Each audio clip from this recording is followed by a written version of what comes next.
shouldn't be here today, but we are. And what I'm hoping today is going to be is a celebration of Greyson's beautiful short life, and that all of you will stay involved and help Allie and everyone who's involved in this process help us try to change the family court system and make sure that there are no other children like Greyson who are hurt. This is a horrible tragedy, and our hearts all hurt for you.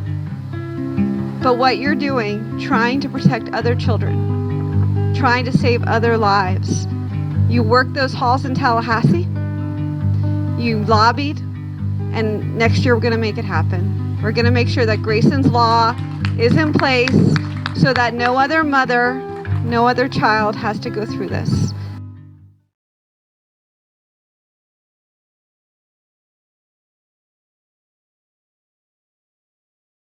And according to the Florida Court's website, one of the top principles is the needs and best interests of children should be the primary consideration of any family court. That is not what is happening in our present-day court system. Our family court system is failing the most vulnerable members of our society. It's failing mothers and it's failing children. Greyson Kessler was just 4.5 years old when his father murdered him during his court-ordered parenting time in the midst of a high-conflict custody battle right here in Fort Lauderdale. Allie was a single mom from the very beginning, as Greyson's father chose to not be a part of his life. He wasn't at his birth or even on his birth certificate.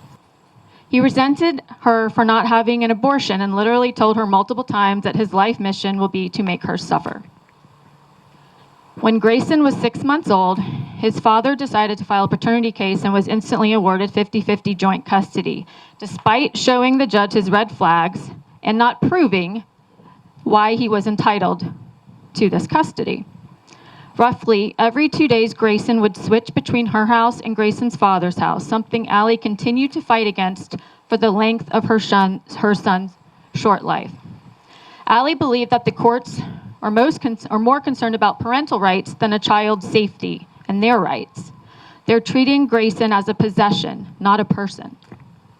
In fact, Greyson's father told the judge that he came to rescue his son, when all he did was cause turmoil and conflict from the very instant he heard he was going to be a father.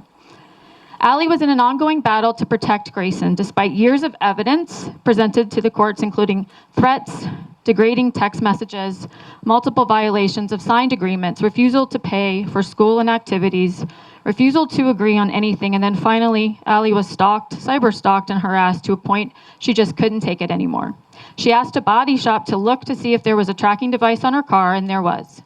She then took the tracker to file a police report and showed the officers the threats that said, "I want to see your head separated from your body, but I am not the violent type. God will take care of you." So Allie buckled her son in the car seat one last time, kissed his cheek, told him she'd see him tomorrow, but tomorrow never came. Greyson's father tracked her car to the courthouse that night and knew it was only time before everyone would finally see what he was capable of. The next day, Greyson was found dead. It says, Greyson Martin Kessler, you are my angel, my darling, my star, and my love will find you wherever you are. Okay, let's release our butterflies. Woo!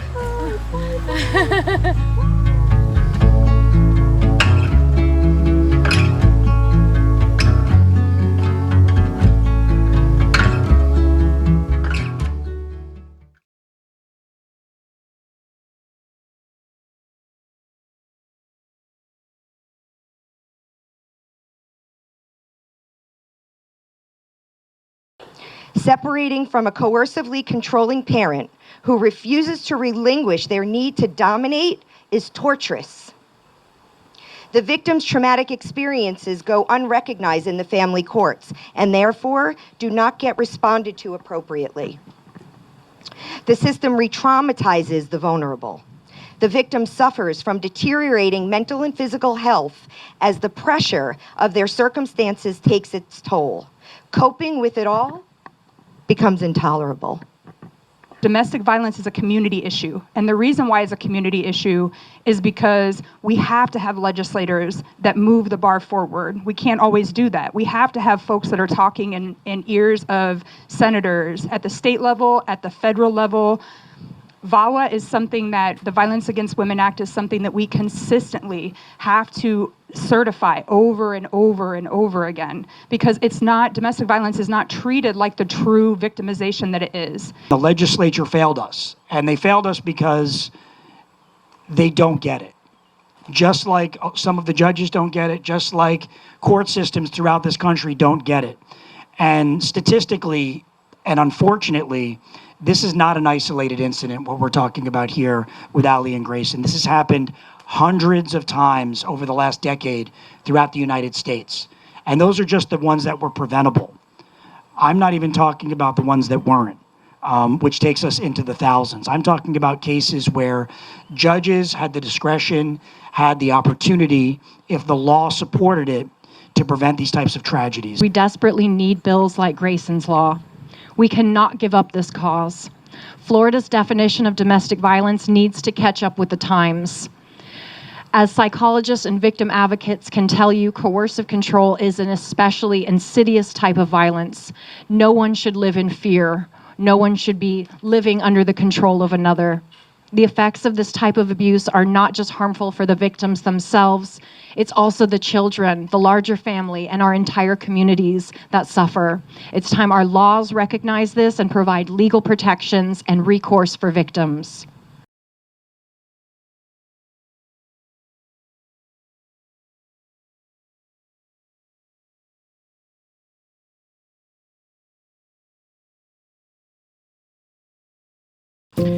Because I never got to say goodbye, I wonder if you knew just how much I love you. I'm pretty sure you do. I buckled you in for one last time and said goodnight. I'll see you tomorrow. But tomorrow never came, and now I'm filled with sorrow. I said I love you, I'm pulling my string, and slammed the car door and walked inside, praying that the courts would help, but the injunction was denied. I had no idea that would be the last time I laid eyes on you.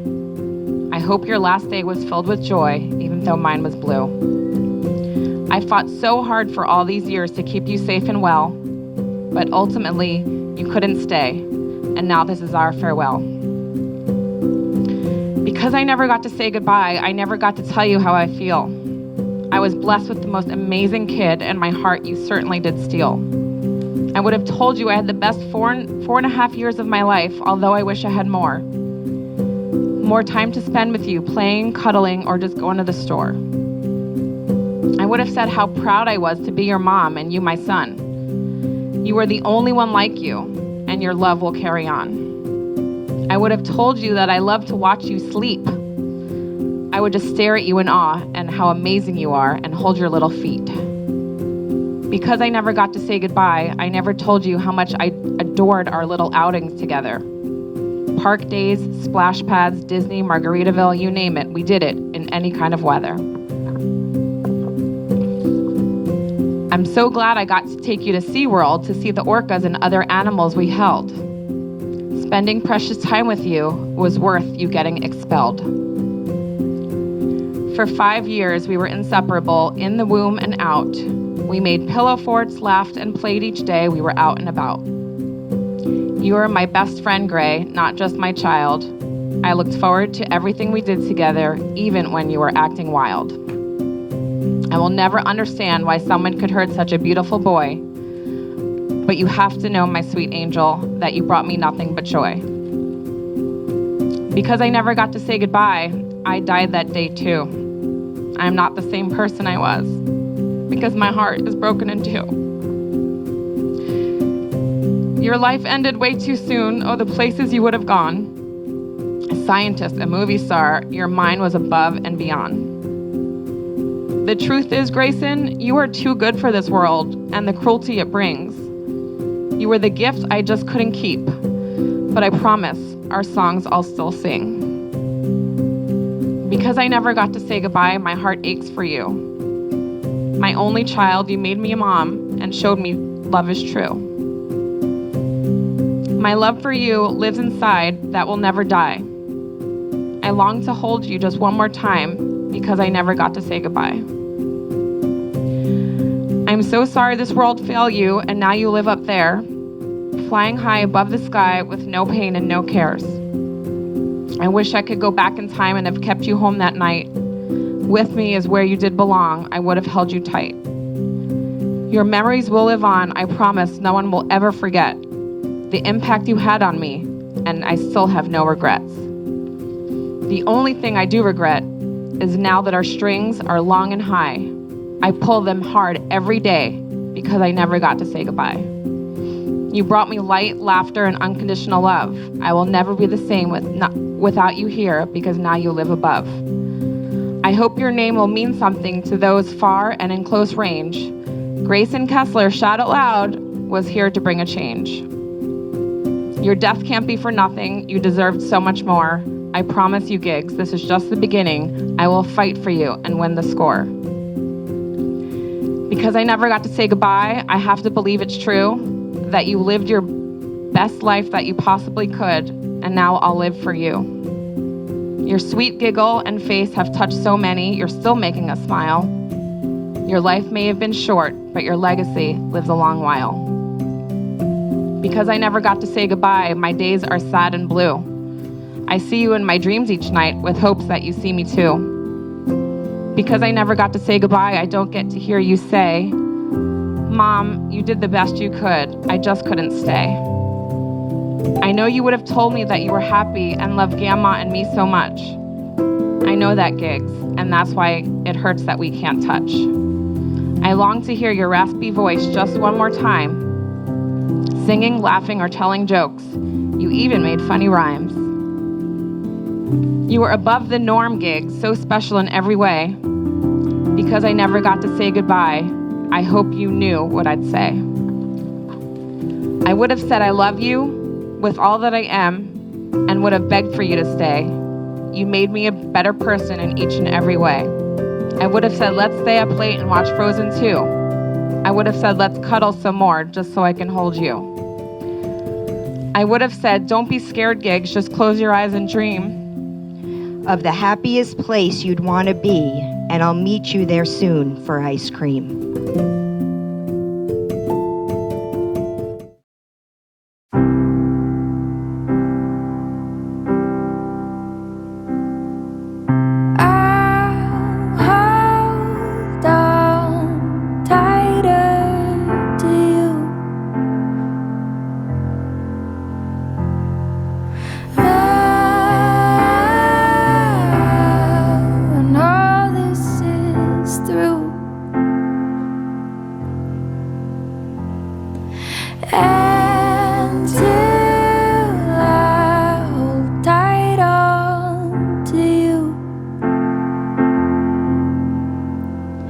We'll just head down, carry on, 'cause what else can we do but get through?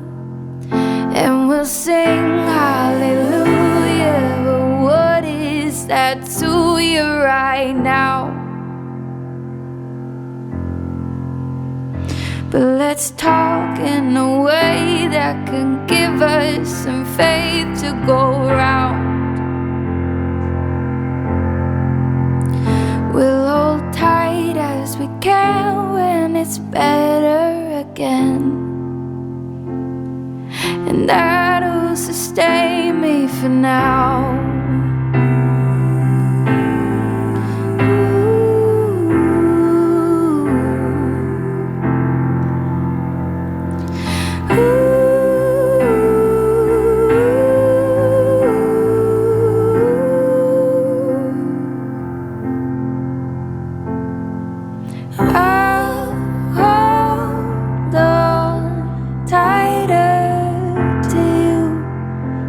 My friend, when we're together again,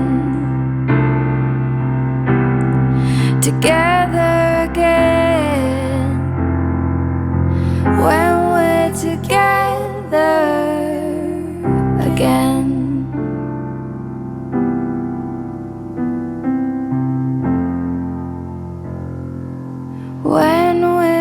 together again.